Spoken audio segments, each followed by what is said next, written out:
Welcome students. We are doing long form of periodic table of elements, which was mainly contributed by Henry Moseley. This is also called modern periodic table. Now, through our previous classes, we have come to know some of the basic characteristics of this modern periodic table, such as groups, number of groups. We have 18 number of groups. Periods, we have 18 periods. We also came to know classification of elements in the periodic table. There are 4 different types of elements according to the periodic table. They are representative elements, group 1, 2, 13, 14, 15, 16 and 17 elements are called representative elements. They are also called main group elements. Another type of elements are transition metals. From group 3 to 12, they are called transition metals, and among these transition metals also we have lanthanide series and actinide series, and they are called inner transition metals.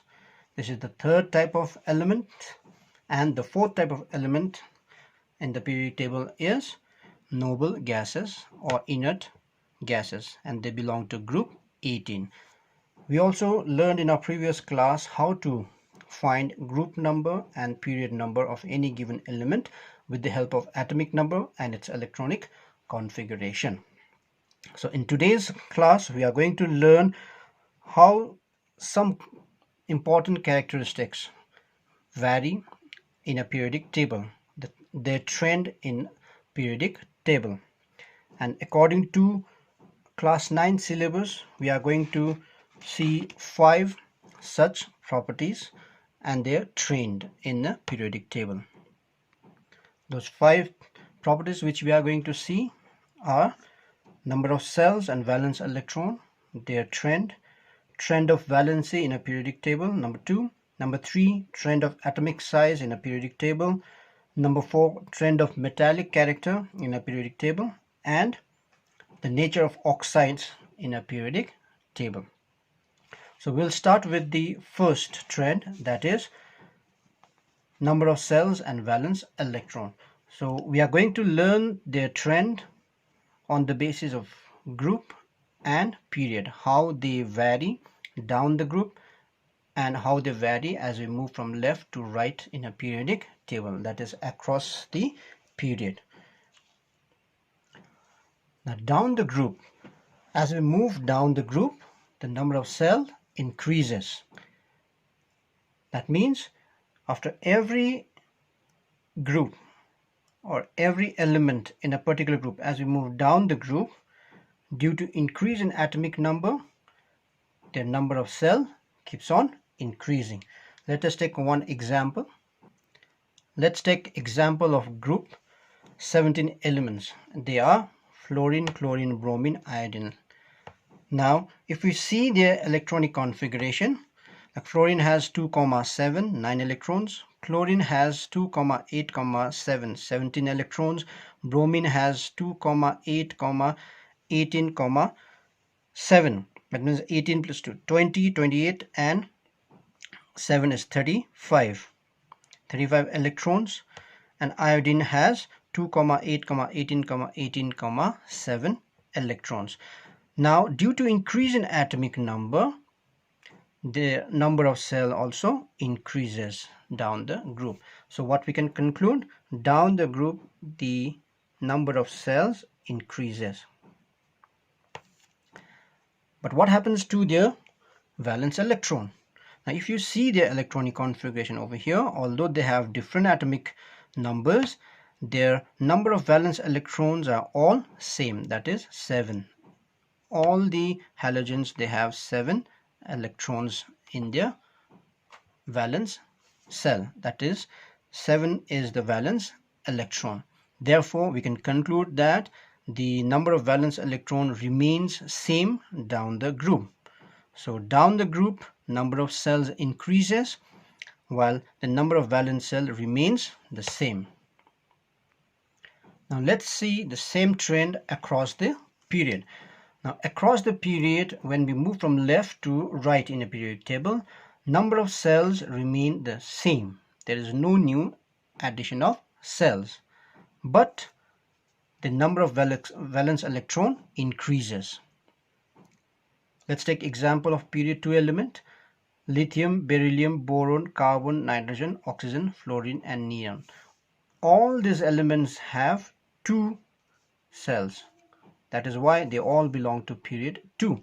Now if we see their valence electron, lithium has 1, beryllium 2, boron 3, carbon 4, nitrogen 5, oxygen 6, fluorine 7, and neon 8. So their valence electron keeps on increasing and reaches maximum of 8 for group number 18.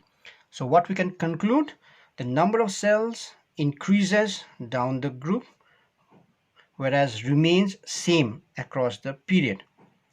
The number of valence electron remains same down the group while it increases across the period.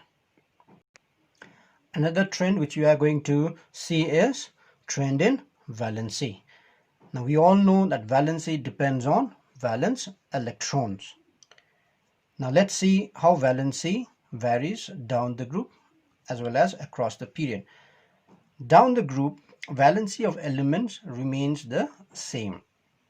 Let's take example of group 1 elements. In group 1 we have elements such as hydrogen, lithium, sodium, potassium, etc. And if we see their valence electrons, they all have 1 valence electron, and hence their valency is 1. If we take another group, say suppose fluorine or halogen group. Let's go back to the same example, halogen group. Now all these halogens, they have 7 valence electron. Now in order to be stable, to attain octet configuration, they all need 1 extra electron, which will make octet configuration in the outermost cell. So the valency of fluorine is 1. Same applies to chlorine. It can also receive 1 electron. Therefore valency of chlorine is also 1. Same applies with boron. Boron also has 1 valency. Iodine also has 1 valency. So if we move down the group, valency remains same. Now let's see how valency varies across the period. So when we move from left to right in a periodic table, valency of element increases. First, it increases from 1 to 2 till it reaches group number 14, carbon family. After 14, that is 15 onwards, group 15 onwards, again the valency decreases and reaches 1 for group number 17, and finally 0 for group number 18. So the trend across the period is valency increases from 1 to 4 and again decreases back to 1. Let's take example. Let's again take period 2 elements: lithium, beryllium, boron, carbon, nitrogen, oxygen, fluorine, and neon. So if we see over here, lithium has 1 valency, beryllium has 2 valency, boron has 3, and carbon has 4. So valency is increasing till it reaches carbon, and the maximum valency over here is 4. Now after carbon or group number 14, valency starts decreasing and reaches 1 for halogens, that is fluorine, and finally 0 for noble gases. So what we can conclude from this, valency remains same down the group, whereas across the period valency increases from 1 to 4 and again decreases back to 1 as we move from left to right in the periodic table. Now let's go to third trend, that is trend in atomic size. Now let's see first down the group. Atomic size increases down the group. Let's take example of group 1 elements: lithium, sodium, potassium, rubidium, and cesium. So atomic size, if we move down the group, atomic size keeps on increasing. And if we compare the atomic size of these elements, group 1 elements, cesium has the largest atomic size, whereas lithium has the smallest atomic size among the elements of group 1, that is alkali metals. Now the increase in atomic size is due to the addition of cells. As we move down the group, new cells keeps on adding. So this addition of cells increases the atomic size as we move down the group. Now, across the period, as we move across the period, atomic size decreases. Now we know that in a particular period, there is no increase or decrease in number of cells. The number of cells remains same. Let's see, take example of again period 2, lithium, beryllium, boron, carbon, nitrogen, oxygen and fluorine. They all have 2 cells. That is why they belong to period 2. But still their size decreases as we move from left to right in a periodic table. This is due to increase in nuclear charge. As we move from left to right, their atomic number increases. Atomic number means the positive charge inside the nucleus. So more the positive charge, stronger will be the force of attraction between electrons and the protons.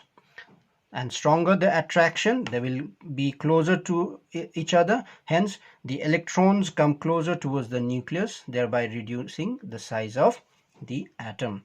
That is why the atomic size of elements across the period decreases as we move from left to right in a periodic table. So what we can conclude, the atomic size increases down the group and decreases on moving left to right in a periodic table. Now let us see the fourth trend, that is metallic character. We all know what we mean by metallic character. Metallic character means such as the elements possessing properties such as ability to produce cation, lustrous, malleable, ductility, electrical conductivity. All these characters are metallic characters. Now let us see how this metallic character vary in a periodic table. Let's see first down the group. So metallic character increases down the group. That means as we move down the group, the elements become more and more metallic. If we compare group 1 elements, lithium, sodium, potassium, rubidium and cesium, cesium is the most metallic element among the alkali metals, and lithium is the least among group 1 elements. Let's take another example, group 15. Now group 15 is normally regarded as non-metal group, but let's see how the metallic character varies. Now nitrogen and phosphorus, they are at the top, period 2 and 3. Now they are non-metals. Now as we move down the group, now little more metallic characters are added. That's why arsenic and antimony, they are called metalloids. And we all know metalloids are elements having characters of both non-metals as well as metals. And as we move further down, bismuth is regarded as metal. So as we move down the group, the metallic character increases. Now let's see how metallic character varies across the period. So metallic character slowly or gradually decreases and becomes non-metallic on moving from left to right in the periodic table. That means metallic character decreases as we move from left to right in a periodic table. Let's take example of period 2 again. Lithium and beryllium, they are metals. Now as we move towards right, some non-metallic character is being added. Therefore boron becomes metalloid. And as we move further towards right, carbon, nitrogen, oxygen and fluorine, they are all non-metals. Therefore across the period we can conclude that metallic character decreases. On the overall, we can conclude that down the group metallic character increases, whereas across the period metallic character decreases. Now let us see the last trend, that is how oxides of element vary. Down the group, the acidic character decreases while the basic character increases down the group. That means as we move down the group, the oxides will become more basic in nature. The acidic character will decrease and they will become more basic oxides. Let's take example. Let's take example of group 15 oxides. Nitric oxide and phosphorus pentaoxide. They are acidic in nature, and when they react with water, they will produce acids. As we move down, the oxide of arsenic is amphoteric in nature. That means they can form both acid as well as bases on reacting with water. And further we move down, the oxides of antimony and bismuth, they are basic in nature. Therefore, we can conclude that down the group, the oxides becomes basic. Their acidic character decreases and becomes basic in nature. How do these oxides vary across the period? Let's see. The basic character of oxides decreases from left to right in a periodic table, while the acidic character increases. So as we move from left to right in a periodic table, the oxides of elements become more acidic in nature. Let's take example. Let's see oxides of sodium, magnesium, aluminium, silicon, phosphorus, sulfur, and chlorine. These are the oxides of elements of period 3. Now, sodium oxide is basic in nature. Magnesium oxide is also basic in nature. Aluminium oxide is amphoteric in nature. And as we move towards right, the oxides become acidic in nature.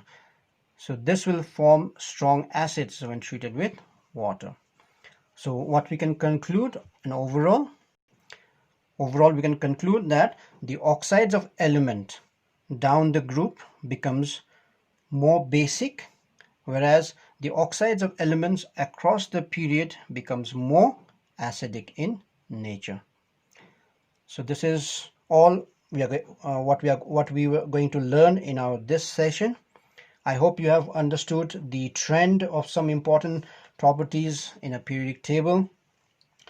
For more detail, I suggest you to refer your textbook, read those things, see the diagrams which are given in your book, and try to understand, and also do your assignment regularly and submit them on time. This much for today's lesson. Stay safe and do all things well.